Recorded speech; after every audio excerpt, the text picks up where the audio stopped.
नमस्कार दोस्तों, मेरा नाम है विमल सिंह। बालाजी स्टडी अड्डा में आपका स्वागत है। डीएलएड सेकंड सेमेस्टर के लिए जैसे कि हम इम्पोर्टेंट वन लाइनर मैराथन के रूप में करा रहे हैं, तो टोटल 3 पार्ट में हम सभी प्रश्न आपको प्रोवाइड करा रहे हैं। अभी तक 2 पार्ट हम देख चुके हैं। पिछला वाला दूसरा पार्ट साइड में आई बटन में आपको मिल जाएगा। आज हम देखेंगे इसका आखिरी और तीसरा पार्ट। तो चलिए शुरू करते हैं। सभी आपके प्रीवियस ईयर के ही आज के क्वेश्चन है। पहला प्रश्न कह रहा है कि प्रथम चरण में डीपीईपी देश के किन राज्यों में लागू की गई। तो 7 राज्यों के 42 जनपदों में प्रथम चरण में चयनित 7 राज्यों के नाम लिखे हुए हैं। मध्य प्रदेश, असम, हरियाणा, महाराष्ट्र, कर्नाटक, तमिलनाडु एवं केरल। फुल फॉर्म क्या मैंने बताई थी डीपीईपी की? District primary education programme. आया कब था? तो 1994 में।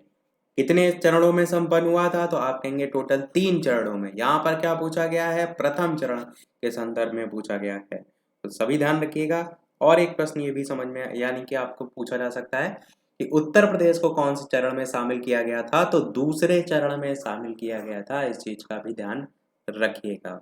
इतनी चीजें काफी हैं। बढ़ते हैं अपने अगले प्रश्न की तरफ। ड्रॉप आउट के संदर्भ में डीपीईपी का क्या जो है वो उद्देश्य था? तो क्या था? जो दर है उसको 10% तक कम करना और जो धारण क्षमता है उसको 90% तक बढ़ाना। ड्रॉप आउट क्या है? बच्चे बीच में नहीं छोड़ के चले जाते थे, उसी को मैंने बताया था। तो वही जो है वो उसको कम करना भी इसमें शामिल किया गया था। और क्या सारी चीजें थी? तो 6 से 11 वर्ष तक के बच्चों को 100% विद्यालय शिक्षा उपलब्ध कराना सुनिश्चित करना भी इसमें रखा गया था। अगला है ईसीसीई शब्द का फुल फॉर्म। 2016 में देखिए फुल फॉर्म पूछी गई थी। मैंने पहले भी आपसे कहा फुल फॉर्म पूछी जाती हैं। Early childhood care and education, ये इसकी फुल फॉर्म हो जाएगी। और ये कंप्लीट कोर्स में पहला पेपर और दूसरे पेपर का 8 वीडियो में करा चुका हूँ। इसी सन 2020 में के लिए ये जो पेपर होने वाला है उसी के लिए कराया है। नहीं देखा है तो उसको देख लीजिएगा। DElEd second semester fast revision नाम से प्लेलिस्ट आपको मिल जाएगी। और प्लेलिस्ट में कंप्लीट कोर्स ऑलरेडी मैं करा चुका हूँ। सारी चीज़ें आप देख सकते हैं प्लेलिस्ट में जाके। ना मिले तो कमेंट कीजिएगा, फेसबुक पे मैसेज भी कर सकते हैं। अगला है प्रथम चरण में मध्याह्न भोजन योजना प्रदेश के कितने जनपदों और कितने विकास खंडों में लागू की गई थी? तो मध्याह्न भोजन योजना की फुल फॉर्म इंग्लिश में होती है मिड डे मील। आया कब था? 15 अगस्त 1995 को आया था। और 38 जिलों और 248 विकास खंडों में संचालित की गई थी। 2016 में जो है वो प्रश्न था। अगला है एनसीईआरटी के प्रमुख कार्य। तो अनुसंधान और नवाचार कार्य। एनसीईआरटी इंपॉर्टेंट है। आदर्श पाठ्यक्रम इंपॉर्टेंट है। राष्ट्रीय शिक्षा संस्थान संबंधी कार्य हो गया। अध्यापक शिक्षा, विशेष शिक्षा और विस्तार सेवा संबंधी। और आप क्या कहेंगे? विस्तार सेवा। तो ये सभी क्या हैं? कार्य हैं एनसीईआरटी के। अगला है इंदिरा गांधी राष्ट्रीय मुक्त विश्वविद्यालय। यही मैंने प्रश्न पिछले वाले वीडियो में पूछा था और कहा था आंसर हम इसका नेक्स्ट वाले पार्ट में देखेंगे। तो इसी को हम शॉर्ट में इग्नू कहते हैं। 20 सितंबर 1985 में जो है आपका इसकी स्थापना हुई थी। और ये दूरस्थ शिक्षा के लिए जो है वो प्रसिद्ध है। अगला है कलकत्ता मदरसा और बनारस संस्कृत कॉलेज की स्थापना किस उद्देश्य से की गई थी? तो कलकत्ता मदरसा की स्थापना का उद्देश्य था इस्लाम धर्म और मुस्लिम कानूनों की शिक्षा देकर अंग्रेज न्यायाधीशों के लिए मुस्लिम सलाहकार तैयार करना। ये हो गया कलकत्ता मदरसे के संबंध में। बनारस संस्कृत कॉलेज की बात करें तो इसकी स्थापना का उद्देश्य था मनुस्मृति पर आधारित हिंदू कानूनों की शिक्षा देकर के अंग्रेज न्यायाधीशों के हिंदू सलाहकार तैयार करना। ये बनारस संस्कृत विद्यालय से संबंध में हो जाएगा। तो दोनों ही अलग अलग हैं, ध्यान रखिएगा। अगला देखते हैं। ये प्रश्न आप देख रहे हैं 2016 का द्वितीय बार का जो पेपर हुआ था उसके यहाँ से जो है वो स्टार्ट हो गए हैं। प्रश्न अगला है मैकाले की शिक्षा नीति दोषपूर्ण होने के बावजूद इसका तत्कालीन भारतीय शिक्षा प्रणाली पर क्या दूरगामी प्रभाव पड़ा? तो आप क्या कहेंगे कि भारतीय शिक्षा के इतिहास में मैकाले का क्या योगदान रहा? इस विषय में विद्वान जो है मतभेद है। कुछ विद्वान मैकाले को भारतीय शिक्षा के इतिहास में मार्गदर्शक मानकर चलते हैं। दूसरे विद्वानों के अनुसार जो मैकाले उनको भारत को दास्ता की जंजीर में जकड़ने के लिए उत्तरदायी जो है वो माना जाता है। इसी प्रकार दादा भाई नौरोजी ने मैकाले की प्रशंसा करते हुए मैकाले भारत की उन्नति करना चाहते थे। कहा था उन्होंने कि मैकाले भारत की उन्नति करना चाहते थे, उनके इरादे नेक थे। उसने हमारी संस्कृति पर जो आरोप लगाए उनको हमें उदारता पूर्वक भूल जाना चाहिए। उसकी अज्ञानता के लिए हमें क्षमा करना चाहिए। और मैकाले के विषय में कुछ बातें भी यहाँ पर ध्यान देने योग्य हैं। इनके बारे में जो बातें हैं वो ध्यान अवश्य रखिए, क्योंकि एक ना एक प्रश्न मैकाले से अवश्य पूछ लिया जाता है। पहला पॉइंट है कि मैकाले को भारतीय शिक्षा का अग्रदूत माना जाता है। वह पहला अंग्रेज विद्वान था जिसके विचारों से प्रभावित होकर एक ऐसी सरकारी नीति निर्धारित हुई जिससे प्राच्य पाश्चात्य विवाद समाप्त हो गया। पूरी मैंने कहानी बताई थी ए टू जेड, कहाँ से प्राच्य पाश्चात्य विवाद आया, कैसे धीरे धीरे समाप्त हुआ। वो 8 वीडियो जो थे उनमें मैंने सारी चीजें बताई थी आगे। और आधुनिक अंग्रेजी शिक्षा की नींव जो है वो पड़ गई थी, पूरी तरीके से नहीं समाप्त हुआ था। मैंने सारी चीजें बताई थी, देखा नहीं हो तो देख लीजिएगा जाके। दूसरा है, मैकाले के विवरण पत्र से भारत के लिए प्राच्य पाश्चात्य ज्ञान विज्ञान का द्वार खुल गया, क्योंकि अंग्रेजी भाषा को माध्यम के रूप में स्वीकृत किए जाने पर पाश्चात्य जो वैज्ञानिक ज्ञान है वो भारतीयों के लिए सुलभ हो गया। तीसरा है आपका, अंग्रेजी शिक्षा ने भारतीय जनता में समानता, स्वतंत्रता और बंधुत्व की भावना उत्पन्न करके उनमें राजनीतिक जागृति उत्पन्न कर दी। तीसरा पॉइंट ये भी अच्छा है। और यदि भारत में अंग्रेजी शिक्षा का प्रादुर्भाव ना होता तो भारत में स्वतंत्रता संग्राम कभी ना छिड़ता। क्या होता है, जब हम किसी के विरोध में खड़े होते हैं तो क्या होता है, एकजुटता होती है। यही भारतीयों में भी था कि उसके खिलाफ धीरे धीरे जा रहे थे तो आपस में तो एकजुटता आ रही थी, तो उसी के संदर्भ में यहाँ पर लिखा हुआ है। आगे लिखा है कि मैकाले के विवरण पत्र में कुछ खामियां भी थी, उनकी सिफारिशों को मान लेने पर भारतीय जनता पर कुछ दुष्प्रभाव भी पड़े, इसलिए मैकाले की जो है उसकी कटु आलोचना भी जो है वो की जाती है। अगला है, पूर्व प्राथमिक शिक्षा परियोजना के अंतर्गत शिशुओं के सर्वांगीण विकास हेतु कौन कौन सी योजनाएं चलाई जा रही हैं। तो इस स्तर के शिशुओं को पढ़ना लिखना और गिनती ही केवल ना सिखाकर उनके सर्वांगीण विकास हेतु खेल हो गया, कहानी है, गीत है, अन्य रोचक जो क्रियाएं हैं उनका भी आयोजन किया जाता है। तो यह है आपका पूर्व प्राथमिक शिक्षा के संदर्भ में, प्राथमिक नहीं है, पूर्व प्राथमिक शिक्षा के संदर्भ में है। सब आपके प्रीवियस ईयर के क्वेश्चन है, तो आप देख रहे हैं कैसे कैसे क्वेश्चन पूछे जा सकते हैं। अगला प्रश्न है, सर्व शिक्षा अभियान जो है उसके सफल क्रियान्वयन के लिए सरकार द्वारा कौन कौन सी योजनाएं चलाई जा रही हैं। तो पहली योजना ये चलाई जा रही है कि सन 2003 तक प्राथमिक विद्यालयों, शिक्षा गारंटी केंद्रों, वैकल्पिक और विद्यालय शिविर जो है इनमें सभी बच्चों को प्रवेश कराना। ये सर्व शिक्षा अभियान में रखे गए थे, तभी तो 2003 को लेकर बात की गई है, क्योंकि 2003 अब तो बीत चुका है बहुत पहले। फिर है 2007 तक के सभी बच्चे, 2007 तक जो है वो सभी बच्चे कक्षा 5 तक की प्राथमिक शिक्षा पूरी कर लें। तो प्राथमिक शिक्षा का और ज्यादा विस्तार करने को लेकर बात की गई। फिर 2010 तक सभी बच्चे कक्षा 8 तक की शिक्षा पूरी कर लें। फिर जीवन के लिए शिक्षा पर बल देते हुए संतोषप्रद गुणात्मक प्रारंभिक शिक्षा पर भी ध्यान केंद्रित करना। और लास्ट है आपका कि 2010 तक विद्यालय जो है उनमें शिक्षार्थी जो है उनकी सार्वभौमी नियमित जो उपस्थिति है वो भी सुनिश्चित करना। तो मेन आप फोकस देख रहे हैं 2003, 7, 10, ये तीन आप थोड़ा सा सन ध्यान रखिएगा कि जब प्रश्न आता है तो ऐसे थोड़ा सा पॉइंट लिखते हैं जो एकदम एग्जैक्ट पॉइंट होते हैं, तो उससे ज्यादा फर्क पड़ता है। अगला है, कस्तूरबा गांधी आवासीय बालिका विद्यालय जो है उनकी मॉनिटरिंग का क्या प्रावधान है। मैंने आपको बताया था ना जब मैंने फर्स्ट डिवीजन कराया कि जनपद स्तर पर डाइट प्राचार्य की अध्यक्षता में गठित जिला शिक्षा समिति जो है इसके द्वारा की जाती है। और मैंने क्या बताया था कि इसके अंतर्गत बालिकाओं का नामांकन, ठहराव और गुणवत्ता संबंधी जो है सारी चीजें उसको लेकर बात की गई थी। और कक्षा कौन इस किस से किस तक है, तो 6 से लेकर के 8 तक की जो कक्षा है वहां तक की जो बालिकाएं हैं उनको लेकर इसमें बात की गई थी। अगला है आपका, भारत में निःशुल्क तथा अनिवार्य शिक्षा की उन्नति के मार्ग में मुख्य कठिनाई क्या है। तो क्या क्या कठिनाई है, सबसे पहले तो शासन की कमजोर नीति आप कह सकते हैं कठिनाई है, राजनीतिक कठिनाइयां हैं, ये कुछ पॉइंट है जो आप अलग अलग जगह भी लिख सकते हैं। प्राइमरी स्कूलों के प्रबंध तंत्र में एक रूपीय नीति का अभाव भी आप कह सकते हैं। ग्रामीण और शहरी क्षेत्रों में विकास की विभिन्नता, शिक्षकों का अभाव भी आप कह सकते हैं इन निःशुल्क और अनिवार्य शिक्षा में कठिनाई के रूप में। अपव्यय और अवरोधन तो मैंने क्लियर तरीके से आपको बता दिया था। आंकड़ों में भिन्नता भी आप कह सकते हैं, भौगोलिक कठिनाइयां भी कह सकते हैं, शिक्षण का निम्न स्तर भी कह सकते हैं, और सबसे मेन दोषपूर्ण पाठ्यक्रम। तो कौन सी चीज़ पाठ्यक्रम में रखना है वो भी तो सबसे ज़्यादा ज़रूरी है। ऐसा ना हो कि वो आप रट रहे हैं, आगे चल के उसका कुछ भविष्य में यूज़ ही नहीं हो रहा, तो पाठ्यक्रम किस कार्य का। अगला है जिला प्राथमिक शिक्षा कार्यक्रम की रणनीतियों के विषय में संक्षेप में लिखिए। तो आप क्या कहेंगे, बालिका शिक्षा को विशेष महत्व, ये सभी क्या है, रणनीतियां हैं। इसी प्रकार विद्यालय की प्रभावकारिता बढ़ाने पर बल, इसी प्रकार वैकल्पिक शिक्षा जो है इसका सुदृढ़ीकरण, इसी प्रकार सामुदायिक सहयोग तथा समानता पर बल, इसी प्रकार अध्यापक भी तो दक्ष हो, उस पर भी तो ध्यान देंगे, तो अध्यापक दक्षता में वृद्धि। जिला प्राथमिक शिक्षा कार्यक्रम डीपीपी को हम कहते हैं डिस्ट्रिक्ट प्राइमरी एजुकेशन प्रोग्राम। मैंने सारी चीजें आप बाकी बता दी थी। अगला आया था संपूर्ण साक्षरता अभियान की किन्हीं 3 विशेषताओं का उल्लेख कीजिए। तो यहाँ पर तो विशेषताएं 5 दे रखी हैं। पहली विशेषता, इस अभियान की सफलता पूर्णतः जनता की अभिप्रेरणा, अभिप्रेरणा होता है मोटिवेशन, जनता की अभिप्रेरणा और सामुदायिक सहयोग पर आधारित है। दूसरा है आपका संपूर्ण साक्षरता अभियान लक्ष्योन्मुखी भी है, केवल नामांकन वृद्धि करना इसका केवल और केवल उद्देश्य नहीं है।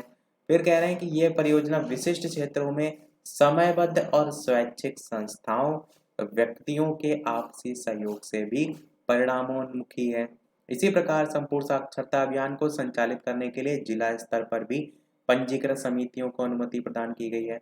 इसी प्रकार इस कार्यक्रम में बाह्य जो लक्ष्य हैं उनको सम्मिलित नहीं किया जाता है, अपितु लक्ष्यों को सम्मिलित कह सकते हैं नहीं किया जाता है, अपितु लक्ष्यों की पूर्ति स्थानीय स्तर पर सर्वे कराकर संपन्न की जाती है।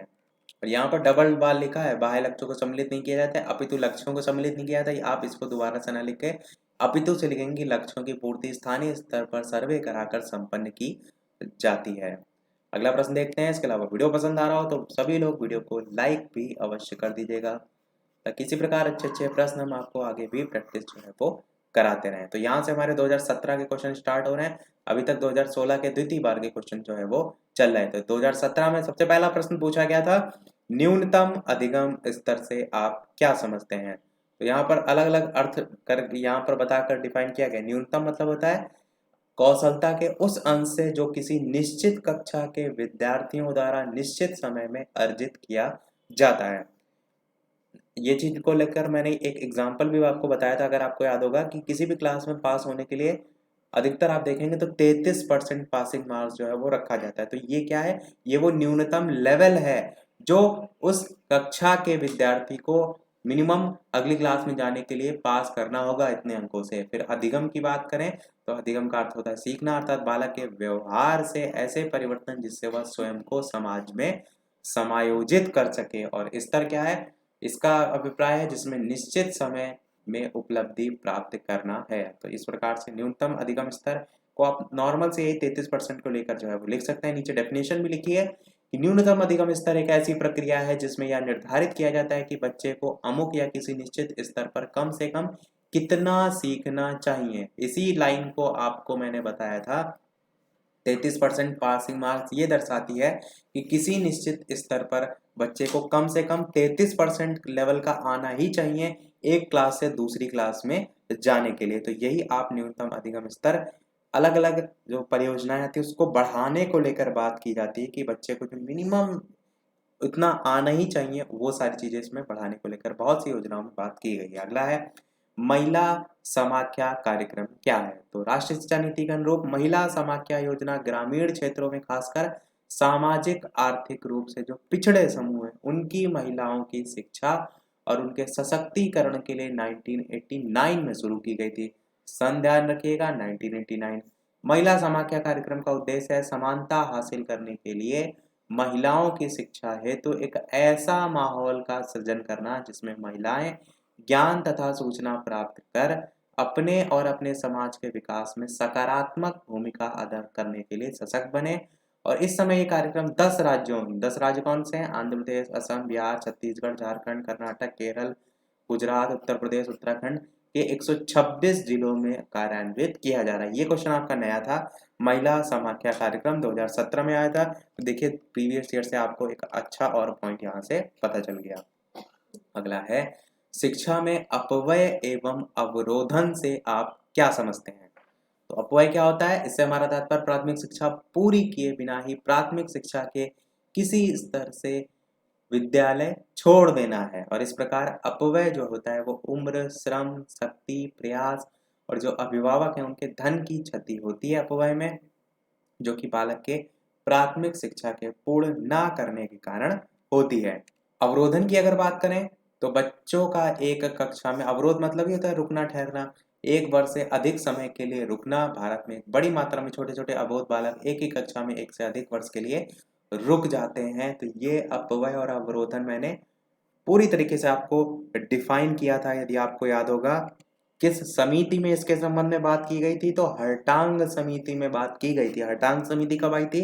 तो 1929 में आई थी और इसी में अपव्यय और अवरोधन पर विशेष कर जोर जो है वो दिया गया था। हर्टांग समिति के अध्यक्ष कौन है? तो सर फिलिप हर्टांग या सर विलियम हर्टांग आप कह सकते हैं। अगला है हंसा मेहता समिति 1962 के सुझाव। तो आप क्या कहेंगे? इसका सुझाव था कि लड़के लड़कियों की शिक्षा समान होनी चाहिए, अर्थात लिंग के आधार पर किसी प्रकार का भेदभाव नहीं करना चाहिए। सन ध्यान रखिएगा, हंसा मेहता समिति 1962 में जो है वो आई थी। अगला देखते हैं जिला प्राथमिक शिक्षा कार्यक्रम डीपीपी के दो कार्य। देखिए डीपीपी बड़ा फेवरेट क्वेश्चन है एग्जामिनर का, आपको ऊपर भी देखने को मिला है, यहाँ भी देखने को मिल रहा है और ऊपर से पहले भी हमने देखा था। तो कार्य 3 लिखे हैं, भौतिक और एकाडमिक क्षेत्र में क्षमता संवर्धन करना, प्राथमिक शिक्षा का विस्तार करना, विद्यालय में बच्चों का ठहराव बढ़ाना तथा उनका जो ह्रास और अवरोध है वो लाना। तो ये आपके 3 मुख्य कार्य इसके संदर्भ में याद रखिएगा। पूछे 2 ही गए पर एक एक्स्ट्रा लिखा है कि एक अगर आप भूल जाएं तो लिख लें।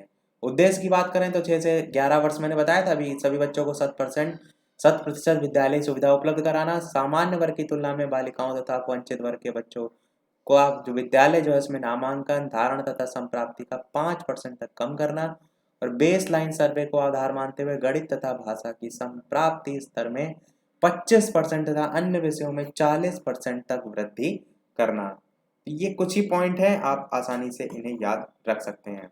अगला देखते हैं, आरंभ में बेसिक शिक्षा परियोजना बीईपी। देखिए नया यहाँ पर शॉर्ट में बीईपी लिखा है और आप कंफ्यूज हो सकते हैं, कहते किसको है? बेसिक शिक्षा परियोजना। इसके अंतर्गत किन जनपदों का चयन किया गया था? तो टोटल 10 जनपद थे। अब जैसे आपने ये नहीं बिल्कुल नहीं पढ़ा है और यहाँ पर 10 जनपद पूछे गए हैं, तो बेसिक शिक्षा परियोजना से संबंधित नहीं बिल्कुल भी आपको पता है तो उन जिलों के यहाँ पर या उन जनपद जो है उनके नाम लिखिए जो ज्यादा शिक्षा से संबंधित हैं। जैसे आपका इलाहाबाद यानी कि प्रयागराज हो गया, इसी प्रकार आपका गोरखपुर हो गया। तो इस प्रकार से आप खाली नहीं छोड़ के आना है आपको प्रश्नों को, इस प्रकार से आप अपने अनुसार लिख सकते हैं। इलाहाबाद, इटावा, बांदा, सीतापुर, सहारनपुर, पौड़ी, वाराणसी, गोरखपुर, नैनीताल और अलीगढ़। अगला है अभिनव बालिका शिक्षा योजना के 2 उद्देश्य 2017 में आया था। तो क्या है? नामांकन में वृद्धि करना। ये 2 कुछ पॉइंट हैं जो तो आप हर जगह लिख सकते हैं। किसी के उद्देश्य पूछे, नामांकन में वृद्धि करना, न्यूनतम अधिगम स्तर बढ़ाना, बालिकाओं को आर्थिक सबलता प्रदान करना। तो इस टाइप के कुछ पॉइंट हैं जो आपको अभिनव बालिका शिक्षा बिल्कुल भी नहीं सुना है तब भी आप लिख सकते हैं। अगला राज्य शैक्षिक अनुसंधान और प्रशिक्षण परिषद के किन्हीं 2 कार्यों को लिखिए। तो एससीईआरटी के 2 कार्य क्या होते हैं? पहला कार्य होता है प्राथमिक स्तरीय शिक्षकों के लिए सेवा पूर्व और सेवारत जो प्रशिक्षण कार्यक्रम है उनका आयोजन करना। दूसरा कार्य हो जाएगा प्राथमिक और उच्च प्राथमिक कक्षाओं के लिए पाठ्यक्रम, पाठ्य पुस्तकें, शिक्षक संदर्शिकाएं और अन्य उपयोगी साहित्य का विकास करना। तीसरा आप कार्य लिखेंगे शोध और सर्वेक्षण एवं नवाचार कार्यक्रम जो है उनका संचालन करना। तो सरल पॉइंट है, एससीईआरटी आपका पूछा जाएगा, एनसीईआरटी और एससीईआरटी दोनों ही पूछ लिए जाते हैं। अगला एनसीटीई की स्थापना कब हुई थी? तो एनसीटीई की स्थापना हुई थी 17 अगस्त 1995 को। राष्ट्रीय अध्यापक शिक्षा परिषद इसे हम हिंदी में कहते हैं और इंग्लिश में फुल फॉर्म होती है national council for teacher education, इसकी इंग्लिश में फुल फॉर्म होती है। यहाँ पर तो सन लिखा हुआ है पर अगर कौन से अधिनियम के तहत आया था, कौन से एक्ट के थ्रू आया था, तो 1993 का एक्ट था national council for teacher education act 1993।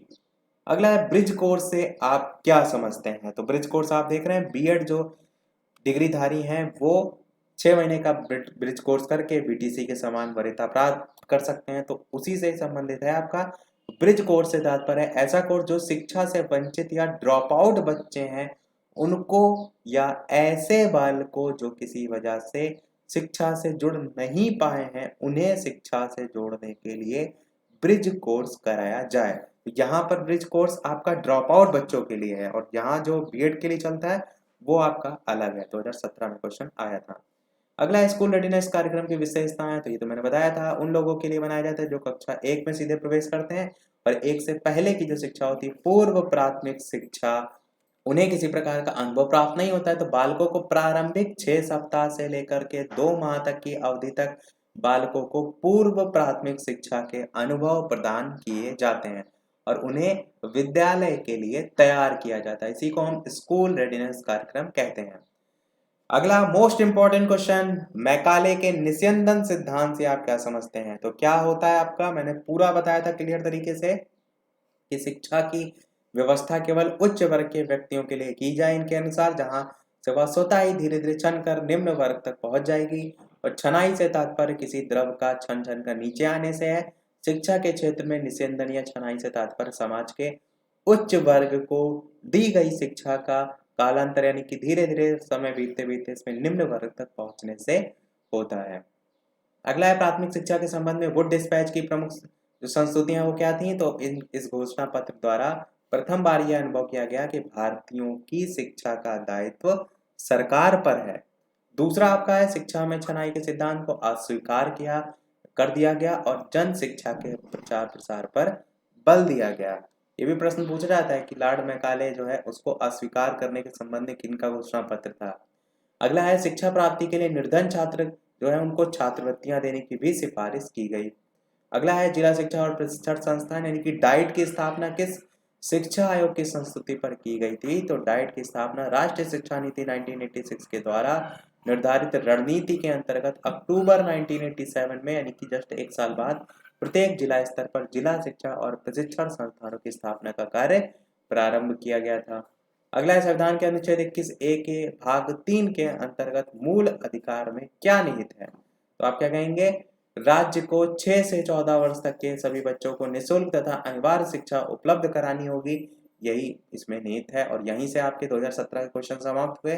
2019 का प्रथम बार के क्वेश्चन स्टार्ट हो रहे हैं। 2018 में आपका पेपर नहीं हुआ था, तो आपके 2019 प्रथम बार के देखेंगे, फिर 2019 के द्वितीय बार के।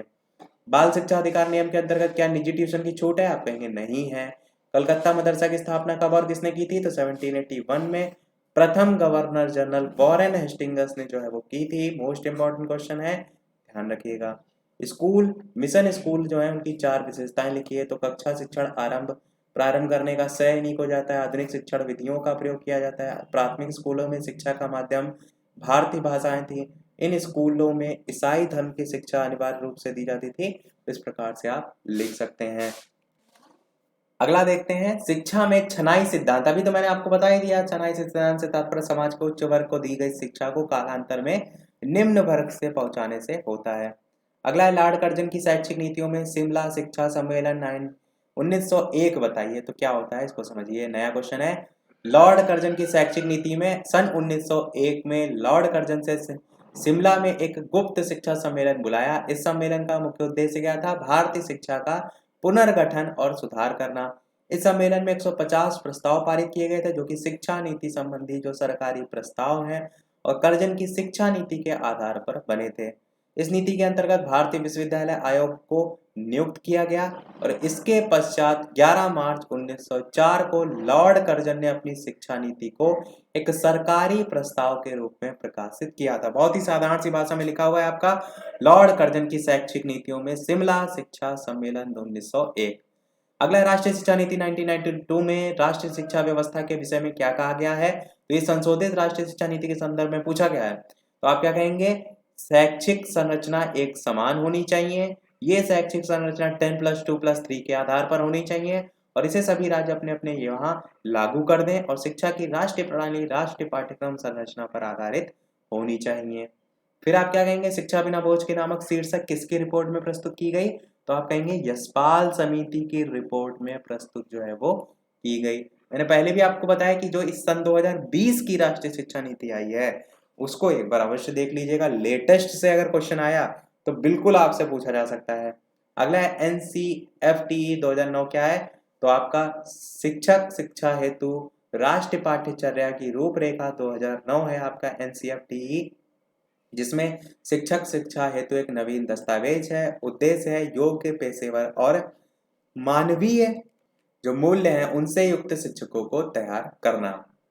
अगला है ऑपरेशन ब्लैकबोर्ड योजना के अंतर्गत प्रत्येक विद्यालय को दी जाने वाली कोई 4 वस्तुएं, ये तो मैंने आपको 10-15 बता दी थी यहाँ, जैसे कि शिक्षक उपकरण है, कक्षा शिक्षण सामग्री है, खेल सामग्री, खिलौने, विज्ञान किट, ये सब लिख सकते हैं। पीमोस्ट क्या है, सेवारत अध्यापकों का विस्तृत अभिविन्यास कार्यक्रम। देखिए कितनी बार रिपीट हुआ है। इसका उद्देश्य राष्ट्रीय शिक्षा नीति 1986 की मूल संस्तुतियों से अवगत कराना है।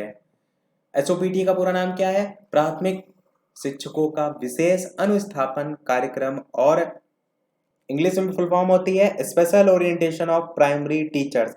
मैंने लाइन से सब आपको बता दिए थे, जो 8 वीडियो में मैंने आपको पूरा कोर्स कराया है। पीमोस्ट, SOPT, DPEP, NPGL, EC, CE सब मैंने एक एक आपको बता दिए थे। वो 8 वीडियो वाला वीडियो नहीं देखे हैं तो एक लाइन से देख लीजिए समय निकाल कर, उसके बाहर से कुछ नहीं आएगा, सारी चीजें मैंने उसमें करा रखी हैं। अगला देखते हैं NPEGVFL प्राथमिक स्तरीय राष्ट्रीय बालिका शिक्षा योजना क्या है, तो सर्व शिक्षा अभियान के अंतर्गत ये एक ऐसा कार्यक्रम है जिसका उद्देश्य 1 से 8 तक की बालिकाओं को शिक्षा के सार्वभौमिकरण के लिए अतिरिक्त सुविधाएं प्रदान करना है। अगला है आपका जिला प्राथमिक शिक्षा कार्यक्रम DPEP किस बैंक की वित्तीय सहायता से संचालित किया गया, तो विश्व बैंक। ऊपर अभी देखिए प्रश्न के एक्सप्लेनेशन में लिखा था इसी विश्व बैंक के संदर्भ में। अगला राष्ट्रीय बाल श्रम परियोजना का उद्देश्य क्या है, तो इस परियोजना का मुख्य उद्देश्य बाल श्रमिकों का पुनर्वास तथा बाल श्रम समस्या का पूर्ण रूप से उन्मूलन करना है। अगला है स्वतंत्रता के समय भारत में साक्षरता कितनी % थी, तो 14% थी, जो बढ़कर लगभग 74% हो गई है। अगला है लॉर्ड मैकाले ने अपने विवरण पत्र में भारत में शिक्षा का क्या उद्देश्य जो है वो बताया, तो आप कहेंगे भारत में शिक्षा का उद्देश्य बताया अंग्रेजी शिक्षा के माध्यम से यूरोपीय आवश्यक सुविधाओं को सुलभ कराना। ये सब आप 2019 के द्वितीय बार के पेपर के चल रहे हैं, प्रथम वाले यहाँ तक आपके समाप्त हो गए थे। यही हमारे लास्ट क्वेश्चन होंगे। अगला है पोषाहार वितरण योजना में कितने कैलोरी ऊर्जा बालकों को देने की व्यवस्था है, तो मिड डे मील कार्यक्रम को एक केंद्रीय प्रवर्तित योजना के रूप में 15 अगस्त 1995 को पूरे देश में लागू किया गया था। 450 कैलोरी देने की इसमें व्यवस्था है, और इस योजना के तहत न्यूनतम 200 दिनों हेतु निम्न प्राथमिक स्तर के लिए प्रतिदिन न्यूनतम 300 कैलोरी ऊर्जा, 8 से 12 ग्राम प्रोटीन, और उच्च प्राथमिक स्तर के लिए न्यूनतम 100 कैलोरी ऊर्जा और 20 ग्राम प्रोटीन देने का प्रावधान है। सारी चीजें मैंने डिटेल में बताई थी। अगला NCF 2005 का अस्तित्व किस रिपोर्ट के आधार पर आया, तो आप क्या कहेंगे 1986 की शिक्षा नीति, जो कि 1993 में संशोधित हुई। ये इसमें 3 यहाँ पर गलत लिखा है, 1992 में संशोधित रूप आया था। NCF 2005 का अस्तित्व 1992 में 1986 की संशोधित शिक्षा नीति से अस्तित्व में आया। थोड़ा सा यहाँ पर जो है वो ये 93 लिखा है, ये गड़बड़ है। संशोधित राष्ट्रीय शिक्षा नीति 1992 में जो है वो आई थी, और यहाँ पर भी जो 1993 है ये 1992 होगा। अगला देखते हैं प्रश्न, शिक्षा के सार्वभौमिकरण से क्या आशय है, तो शिक्षा का सार्वजनिकरण या लोक व्यापीकरण या सार्वभौमिकरण का शाब्दिक अर्थ है शिक्षा का किसी निश्चित स्तर तक सभी लोगों के लिए अनिवार्य और निःशुल्क रूप से उपलब्ध कराना। ये सार्वभौमिकरण पूछा बहुत जाता है, ध्यान रखिएगा। आपके कुछ ही प्रश्न इस पेज के लास्ट पेज में रह गए हैं, ये हमारा लास्ट पेज होगा। यहाँ से बाल अधिकारियों की घोषणा कब और किसके द्वारा की गई, तो 20 नवंबर सन 1889 को की गई। इसमें अलग अलग सन है, मैंने सब बता दिए थे। उद्देश्य क्या है, विश्व के समस्त बालकों के लिए मूलभूत मानवीय अधिकारों को सुनिश्चित करना। पीमोस्ट की फुल फॉर्म क्या है, तो programme of mass orientation for school teachers. संपूर्ण साक्षरता अभियान का प्रेरक वाक्य क्या है, एक पढ़ाए एक। NCERT के प्रमुख कार्य, तो मैंने कहा था SCERT NCERT दोनों पूछे जाते हैं। तो NCERT अनुसंधान नवाचार, आदर्श पाठ्यक्रम, राष्ट्रीय शिक्षा संस्थान, अध्यापक शिक्षा या विशेष शिक्षा और विस्तार सेवा विभाग, और लास्ट में विज्ञान किट। अगला है DPP का प्रारंभ किस योजना के आधार पर किया गया, तो संशोधित राष्ट्रीय शिक्षा नीति 1992 के अनुसरण में शिक्षा को सर्वसुलभ बनाने के लिए विश्व बैंक इसमें सहायता करता है। और अगला और इस वीडियो का लास्ट प्रश्न देखते हैं, इसके बाद एक प्रश्न हम आपसे भी पूछेंगे, जैसे कि सभी वीडियो में हम आपसे एक ना एक प्रश्न पूछते हैं। प्रश्न क्या है आपका, भारत में निःशुल्क और अनिवार्य शिक्षा की उन्नति में मुख्य कठिनाई क्या है, तो सुविधाओं की सार्वभौमिकता का अभाव, ये आपकी मुख्य कठिनाई है। नामांकन की सार्वभौमिकता का अभाव और शिक्षा को बीच में छोड़ने की सार्वभौमिकता, तो ये सभी कठिनाई के रूप में आप लिख सकते हैं। सभी प्रश्न समाप्त हुए। अब एक प्रश्न आपके लिए भी, जैसा कि सभी वीडियो में हम आपसे एक ना एक प्रश्न पूछते हैं। तो इस वीडियो का आपके लिए प्रश्न है, एक पुस्तक से संबंधित, और पुस्तक का नाम है सोशल कॉन्ट्रैक्ट। ये आपको बताना है पुस्तक किनकी है, और बहुत ही फेमस पुस्तक है। मैंने सभी जितनी भी इंपॉर्टेंट थी सब जो है आपको 8 वीडियो वाले में वीडियो में बता दी थी। सोशल कॉन्ट्रैक्ट किसकी पुस्तक है? पहला ऑप्शन है आपका प्लेटो, दूसरा ऑप्शन है आपका रूसो, तीसरा ऑप्शन है आपका जॉन डीवी, और चौथा ऑप्शन है आपका फ्रोबेल। तो ये 4 ऑप्शन है, इन चारों में से कौन सा सही होगा? अपना उत्तर वीडियो के मेन कमेंट में टाइप करके अवश्य बताइएगा। तो आज वीडियो में इतना ही। वीडियो पसंद आया हो तो वीडियो को लाइक अवश्य कीजिएगा, चैनल पर नए हो तो सब्सक्राइब जरूर कीजिएगा, और टेलीग्राम चैनल से नहीं जुड़े हैं तो वीडियो के डिस्क्रिप्शन में आपको लिंक मिल जाएगी, और सर्च करके भी आप बालाजी स्टडी अड्डा जुड़ सकते हैं। तो मिलते हैं अगले वीडियो में नए टॉपिक के साथ। नमस्कार, थैंक यू फॉर वॉचिंग।